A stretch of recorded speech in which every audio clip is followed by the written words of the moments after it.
ஹரே கிருஷ்ணா கிருஷ்ணா கிருஷ்ணா ஹரே ஹரே, ஹரே ராமா ராமா ராமா ஹரே ஹரே. குட்டி கதைகள் 544. இங்கு யாருமே அறியாத நுட்பமான இரகசியங்களை கூறும் பகவான் கிருஷ்ணர் எனும் கதை காண்போம். முன்பு ஒரு சமயம் பகத தத்தன் என்பவன் பிராஜோதிசம் என்னும் பிரதேச மன்னன் ஆவான். அவன் கௌரவர்கள் உடன் துணை நின்று பாண்டவர்களை எதிர்த்து போரிட்டான். 12ஆம் நாள் போரில் பகத தத்தனுக்கும் அர்ஜுனனுக்கும் கடுமையான யுத்தம் நடைபெற்றது. அர்ஜுனனை வீழ்த்திவிட வேண்டும் என விரும்பிய பகதத்தன் வைஷ்ணவ அஸ்திரத்தை அர்ஜுனன் மீது ஏவினான்.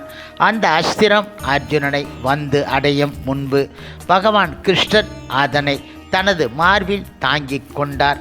அந்த அஸ்திரம் பகவான் கிருஷ்ணரின் மார்பில் வைஜெயந்தி மாலையாக அலங்கரித்தது. போரில் ஆயுதம் ஏந்த மாட்டேன் என ஆணையிட்டு கூறிய பகவான் கிருஷ்ணர் அஸ்திரத்தை மாலையாக தாங்குவது சரி என அர்ஜுனன் நினைத்தான். அப்போது கிருஷ்ணர் அர்ஜுனன் இடம் ஒரு இரகசியத்தை கூறினார். பகத தத்தன் ஏவியது வைஷ்ணவ அஸ்திரம். முன்பு பூமா தேவியின் மகனாகிய நரகனுக்கு இந்த வைஷ்ணவ அஸ்திரத்தை நான் தான் அளித்தேன். அவனுடைய பரம்பரையில் வந்தவன் பகதத்தன். இந்த சக்தி வாய்ந்த அஸ்திரத்தை என்னை இல்லாமல் வேறு எவரும் எதிர்கொள்ள முடியாது. உன் வீரத்துக்கு அது ஒரு இழுக்கு கிடையாது என கூறினார். அர்ஜுனனும் அந்த சக்தி வாய்ந்த அஸ்திரத்தை அவர் ஏற்றுக்கொண்டது தன்னை காப்பாற்றத்தான் என புரிந்து கொண்டான்.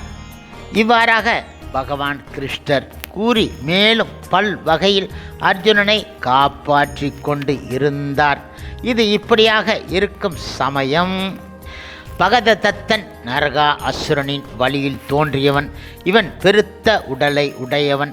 வயது முதிர்ந்தவனாக இருந்தாலும் போர் புரியும் போது இளைஞனுக்குரிய ஊக்கமும் வலிமையும் பெற்று வீரப்போர் புரிந்தான்.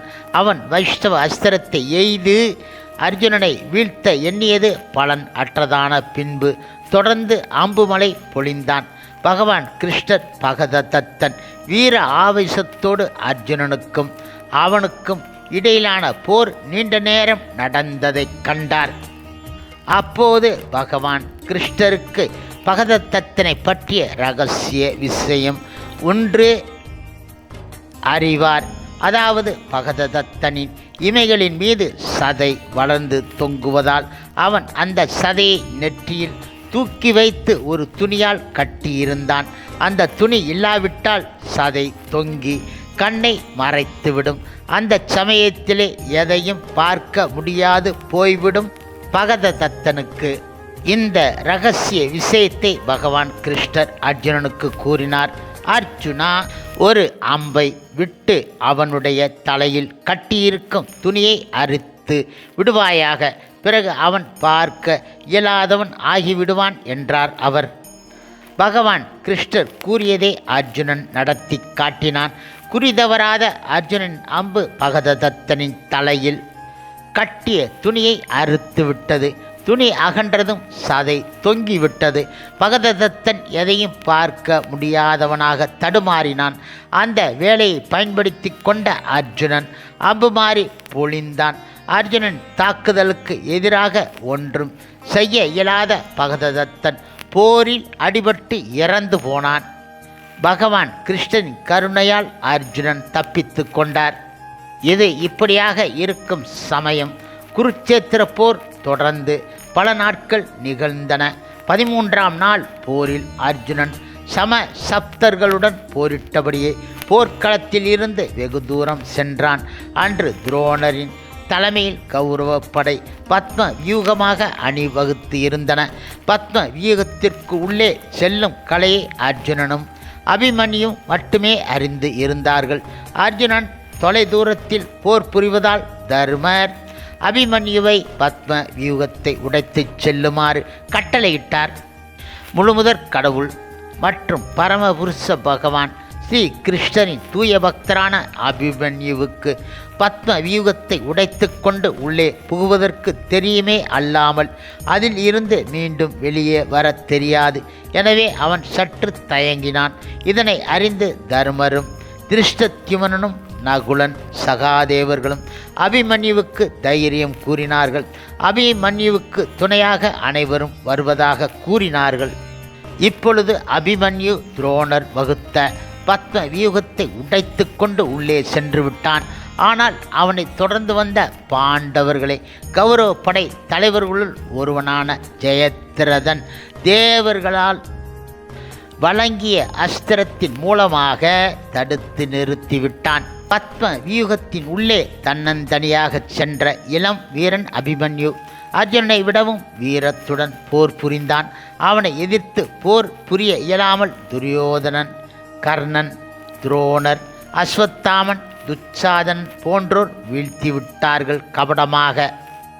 துரோணரும் கர்ணனும் சேர்ந்து அபிமன்யுவை பின்புறமாக தாக்கினார்கள். அம்பை இழந்து, தேர் இழந்து, குதிரைகளை இழந்து, தன்னந்தனியாக ஆயுதம் இல்லாத நிலையில் அபிமன்யு வீரப்போர் புரிந்தான். மிக மிக வஞ்சகம் ஆக கௌரவர்கள் அனைவரும் சேர்ந்து ஆயுதங்களால் அபிமன்யுவை தாக்கி கொன்று விட்டார்கள். போரின் சட்டத்தை எல்லாம் மீறி இந்த படுகொலையை செய்து விட்டார்கள். இதற்காக வெற்றி விழா போன்று கொண்டாடவும் செய்தார்கள். இது இப்படியாக இருக்கும் சமயம் போர்க்களத்தில் சம சப்தர்களை வென்று அர்ஜுனன் பாசறைக்கு திரும்பும் பொழுது அவன் மனம் கலக்கத்தில் ஆழ்ந்துவிட்டது. ஏதோ நடக்கக்கூடாதது நடைபெற்றது போன்று துக்கம் சூழ்ந்ததாக பகவான் கிருஷ்ணரிடம் கூறினான். கிருஷ்ணர் அவனுக்கு சமாதானம் கூறினார். பாசறைக்கு வந்த அர்ஜுனன் அங்கு இருந்தவர்களை பார்த்தான். அவர்களிலே அபிமன்யு இல்லை என்று அறிந்தான். அபிமன்யு எங்கே என கேட்டதற்கு எவரும் பதில் கூறவில்லை. துரோணர் வகுத்த பத்ம வியூகத்தில் சென்று பகைவர்களால் கொல்லப்பட்டான் என்ற செய்தியை மெல்ல மெல்ல பலரும் கூற கேட்டு அர்ஜுனன் உள்ளம் கொதித்தான்.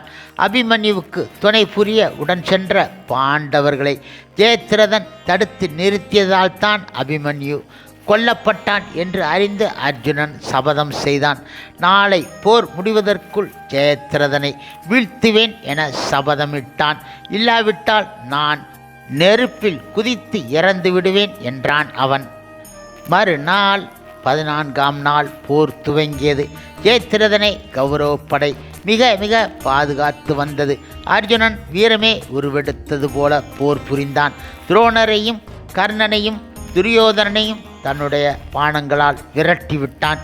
ஜெயத்ரதனை கொல்வதுதான் கொள்கை என துரோணரை விட்டு விலகி ஜெயத்ரதனை தேடிச் சென்றான். ஆனால் கௌரவ படையினர் அர்ஜுனன் உடன் சண்டையிட்டு திசை திருப்பி கொண்டு இருந்தார்கள்.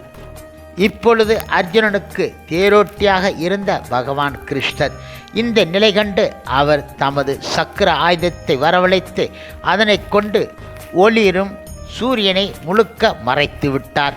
இருதரப்பு படையினரும் சூரிய அஸ்தமனம் ஆயிற்று என போரை நிறுத்திவிட்டார்கள். ஜெயத்ரதனும் பயம் விலகி பாதுகாப்பாக இருந்த இடத்திலிருந்து வெளியில் வந்தான். இந்த சந்தர்ப்பத்துக்காகவே காத்திருந்த பகவான் கிருஷ்ணர் அர்ஜுனனை அம்பு விடச் செய்தார். ஜெயத்ரதன் மீது அர்ஜுனன் அம்பை எய்து அவனுடைய தலையை கொய்து விட்டான். பகவான் கிருஷ்ணர் திருப்பி சக்கராயத்தை எடுத்ததும் சூரியன் பிரகாசித்தான். சூரியன் அஸ்தமனம் ஆக கிடையாது என்று அறிந்த வீரர்கள் மீண்டும் போரை தொடர்ந்தார்கள். இது இப்படியாக இருக்கும் சமயம் இதற்கு இடையில் ஒரு விவரம். விருத்தக்ஷரன் என்பவனுடைய மகன் ஜெயத்ரதன் மகனுக்காக விருத்தச்சத்திரன் தேவர்கள் இடம் வரம் வாங்கி இருந்தான்.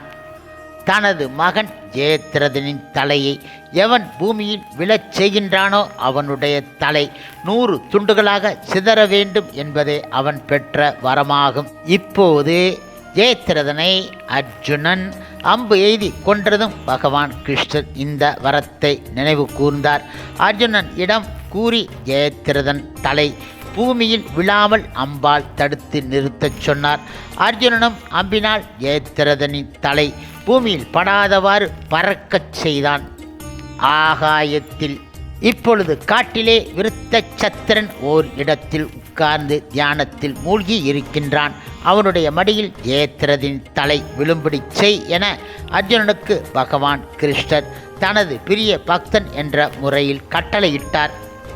அவ்வாறே அர்ஜுனனும் விருத்தச்சத்திரனின் மடிக்கு சென்று ஜெயத்ரனின் தலை விழுமாறு செய்தான்.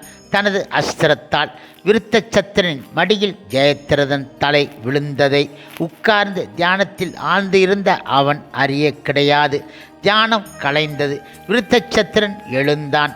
அவன் எழுந்திருக்கும் பொழுது அவன் மடியில் இருந்து இறந்த ஜெயத்ரனின் தலையானது உருண்டு பூமியில் விழுந்தது. ஓ மகனே என தந்தை அழைத்து கதறும் முன்பே அவர் பெற்ற வரத்தினால் அவருடைய தலையானது 100 சுக்கல்களாக வெடித்து சிதறி ஓடியது. பகவான் ஸ்ரீ கிருஷ்ணரின் கருணையால் மட்டுமே அர்ஜுனன் உயிர் பிழைத்தான். ஜெயத்ரனின் தலையை பூமியில் விழச் செய்து இருந்தால் அர்ஜுனின் தலையல்லவா 100 சுக்காக சிதறியிருக்கும். அர்ஜுனனும் பகவான் கிருஷ்ணரிடம் இதற்காக நன்றி கூறினான். ஹரே கிருஷ்ணா கிருஷ்ணா கிருஷ்ணா ஹரே ஹரே, ஹரே ராமா ராமா ராமா ஹரே ஹரே. ஸ்ரீல பிரபுபாதரின் சேவையில் இஸ்கான் பக்தர்கள்.